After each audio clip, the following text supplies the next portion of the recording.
And we're live on the 5 a.m. Mester Scrum show. And it's 11:37 again. I figured I would try out. I tried a little take two video last night around 6 o'clock, 6:30 or so p.m. Eastern Standard Time to make sure I got sound.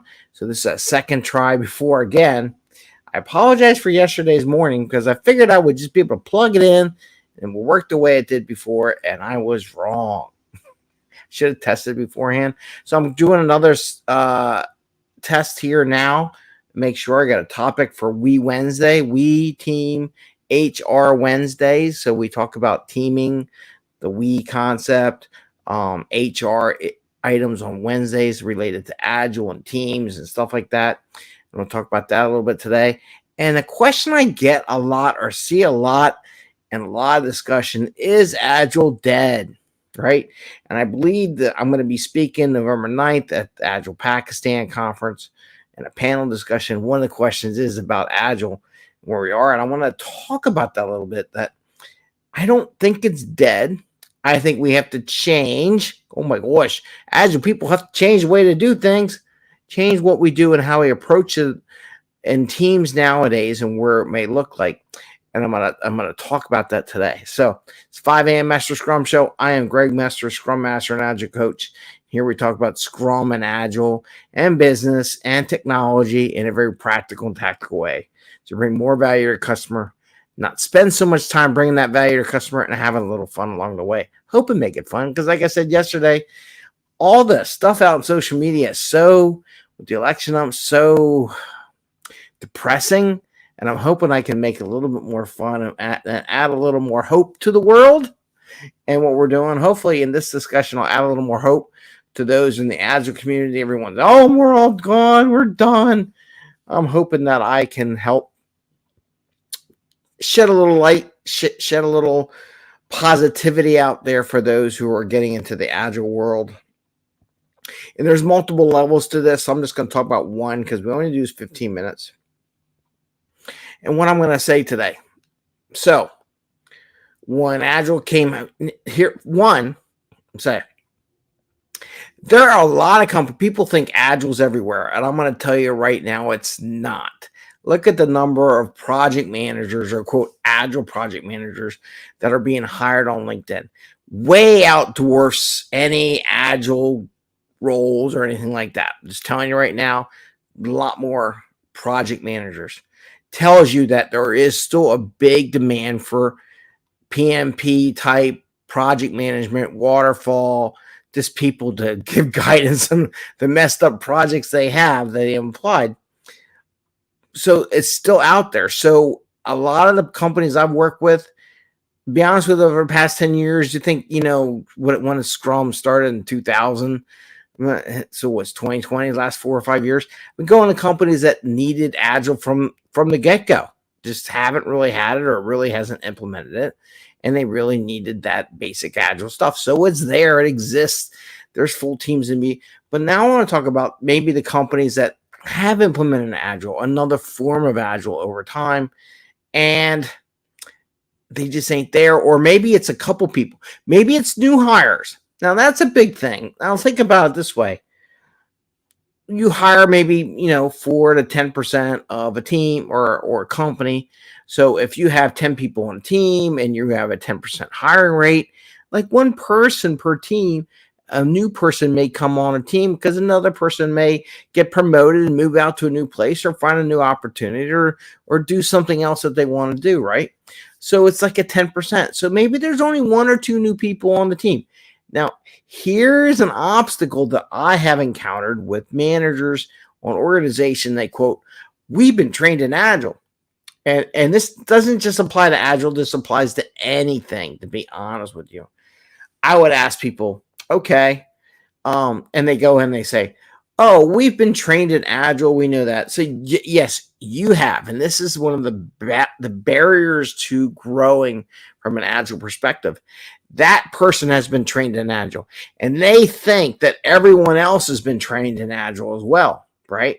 Problem is they haven't. right? So you hire some new people out of college. College is not training Agile. I would love to go into some colleges. Any colleges, universities here in the Philadelphia metro area, if you want me to do a guest lecture or something like that for Agile and developing that, be more than happy to. Just send me a note. But they don't train this until you work as a team in a coding environment. You really don't learn the Agile concept so much. Someone can say, yeah, we do. Yeah, okay, maybe. We'll see.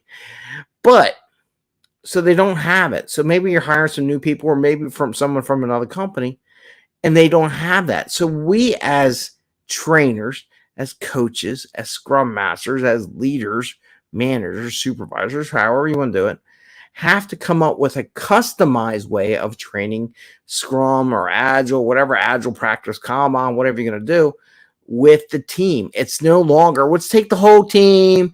We're going to take them for 2 days. We're going to teach them how to be Scrum masters, right?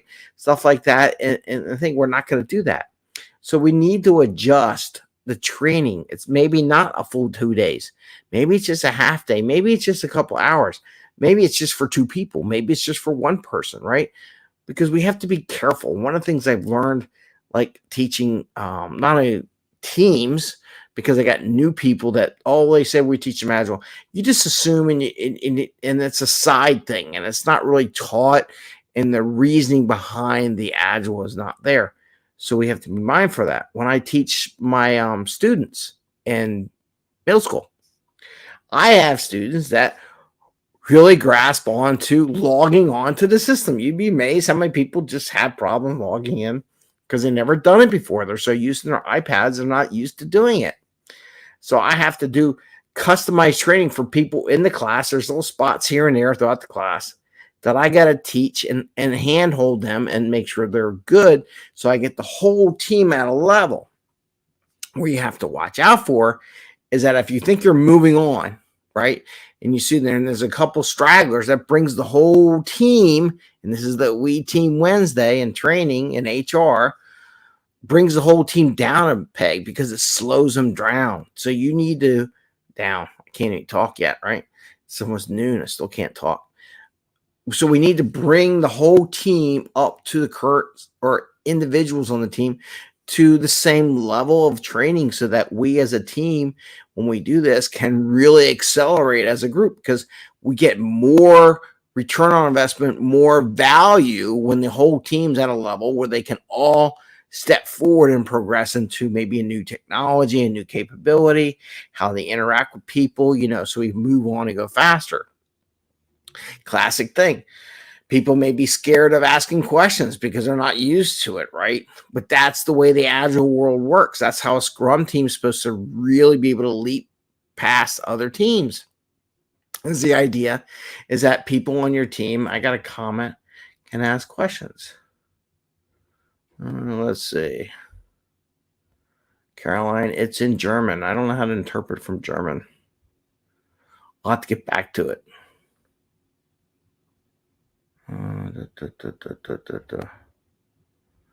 Okay, I won't show it, but okay. I'll have to look. That was on Facebook. I'll look at it later. I'll have to translate it. I don't have a translator for it. Looks German. It's on Facebook. What they're doing is that you have to be able to train those individuals, right? So it's a new way of getting there. So Agile's not dead. It just scattered more. It's not like you can throw a hammer at a wall and you'll hit 1,000 Agile people that need to be trained. Now it's scattered, and you have to be selective in how you train and customize that. You're not going to come into a company, maybe, unless it's a new company. Like I said, there's a lot of companies out there, and just do a big, giant Agile training session. Though I have done that for the past, you'd be surprised. People would be more surprised than not at how many companies, big companies, that I had to come in and help them learn basic Agile stuff. Because that's another thing where they would say, oh, yeah, we've been trained. Well, how long ago did you get trained? Oh, well, we had training about a year ago or 2 years ago. We did the training, like when I come in the company. And then it says, well, how many new people? Well, we got about 50% new people. So you're assuming that they've all been trained, but you have 50% new people on your teams. What about those new 50% that never saw the training? Even though you saw the training, the other ones on the team did not. So we have to go through and look at that. So it's not as broad based, maybe, though there are still cases for that, but it's more selective in the training. So I wanted to share that with you because there is a demand for it, there is a need for it. It's just a little bit transformed a little bit, and from mass trainings to individual selective training. What used to be maybe a 2-day training is maybe a half-day training to a couple hours, maybe modules on certain things. And one of the things I do when I do my teams, I create 1-hour modules. We've done this at many companies I work with, and I do this with my people I work with, and I customize it. They're going to talk about pointing. They're going to talk about reading metrics. They're going to talk about working as a team, and I do a little 1-hour session as a group, maybe after a daily scrum or something like that, where we just go through some training aspect and ask questions. A lot of times it's just asking questions. But that is what I wanted to share with you today. So don't be disheartened by all Agile's dead, Agile's dead. You know what? The real good thing is Agile's everywhere. It's seeded itself throughout the organizations and everything. So it's everywhere now. Now the question is upping your game to the next level to help those people progress. So I hope you have a good day. I hope that was a positive conversation today. And I'm definitely going to translate, hopefully it's good, what is written in the comments in Facebook. I appreciate everyone's feedback and everything. So let me know if there's any topics you want to do, anything positive things or questions you have, feel free, or go on our website at 5amMesterScrum.com, and you can get our newsletter, join our Slack channel, which is free. If you join the newsletter, you get a free copy of my book too, by the way, if you join the newsletter. And thank you again. Have a good day. And again, we're starting this. I want to be positive. There's so much negativity out there, and I'm going to try to up the happiness level a little bit in the world. So with that, have a great day. See you again. See you tomorrow when we do for our Thursday. What do we do? Requirements, reviews, retros, and roles. So I added that one this later in summer, talk about roles. So it could be any one of those 4 topics on those Thursdays, but we try to stay in those for our Thursdays. With that, take care, everyone. Have a great day, and see you later.